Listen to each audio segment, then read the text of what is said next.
اور یوں ہی جھوٹ جو تمہاری زبان پر آ جائے مت کہہ دیا کرو کہ یہ حلال ہے اور یہ حرام ہے، تاکہ اللہ پر جھوٹ باندھنے لگو۔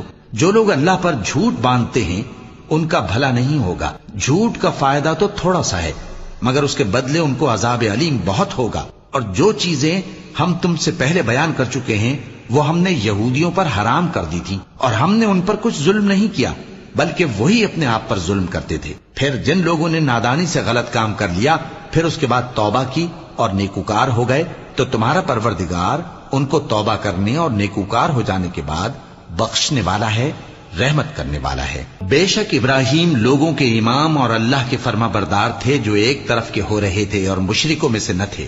اس کی نعمتوں کے شکر گزار تھے۔